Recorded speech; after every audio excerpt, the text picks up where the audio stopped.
What was the major recommendations of the Ford foundation? I think మీ అందరికీ కూడా ఆ ఫోర్డ్ ఫౌండేషన్ గురించి మీకు తెలిసిందే కదా! 1959లో ఒక టీమ్ ఆ యొక్క ఫుడ్ క్రైసిస్ అనేది మనకి రెండో ప్రణాళికలో వచ్చిందమ్మా. ఎందుకు? గుర్తుందో లేదా? ప్రణాళికలో మనం డిస్కస్ చేసుకున్నాం. ఫస్ట్ ప్రణాళికలో ఆహార ధాన్యాలకి మనం ఎక్కువగా ఇంపార్టెన్స్ ఇచ్చాము. 52 మిలియన్ టన్స్ నుంచి మనం 63 మిలియన్ టన్స్. కానీ రెండో ప్రణాళిక వచ్చేసి మనకి పరిశ్రమలకి ఏదైతే ఉందో ప్రాధాన్యత ఇవ్వడం వల్ల ఆహార ధాన్యాలకు ఉత్పత్తి తగ్గింది. దానివల్ల ధరలు అనేది ద్రవ్యోల్బణం అనేది ఆహార ధాన్యాల యొక్క ద్రవ్యోల్బణం పెరిగింది. అదే టైంలో మనకి ఫోర్డ్ ఫౌండేషన్ అనేది మనకి ఇన్వైట్ చేశారు. ఇండియాలోకి ఇన్వైట్ చేయడం జరిగింది. సో, వాళ్ళు ఏమి ప్రధానమైన ఆ యొక్క సిఫార్సు ఏం చేశారనేది అడిగాడమ్మా.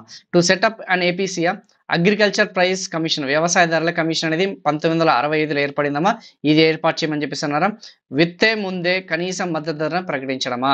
ఓకేనమ్మా. అంటే బిఫోర్ సోయింగ్ అంటే టిల్లింగ్ ఏదైతే ఉందో బిఫోర్ సోయింగ్ అనేది ఏదైతే ఉందో ఎంఎస్పీ అనేది ధర ప్రకటించడమా. యెస్. ఒకవేళ ఫ్యూచర్‌లో ఎంఎస్పీ ధరను ప్రకటించిన ఎంఎస్పీ ధరను ప్రభుత్వం అనేది ప్రకటించాలి. ఖరీఫ్ సీజన్ కంటే ముందు ప్రకటించాలి. రబీ సీజన్ కంటే ముందు ప్రకటించాలని చెప్పి సిఫార్సు చేసిన కమిటీ ఏందని కూడా అడుగుతాడు. సిఫార్సు చేసిన కమిటీ ఏందనేది కూడా అడిగే ఛాన్సెస్ కూడా ఉందమ్మా. సో, ఆన్సర్ వచ్చేసింది Ford foundation. Very, very, very important. మళ్ళీ ఏపీసీని సిఫార్సు చేసిన కమిటీ వేరే ఉంది. అది నెక్స్ట్ క్వెషన్ ఉంది. అక్కడ డిస్కస్ చేద్దాం. సో, సీఎస్ఈపీని కూడా కాదమ్మా.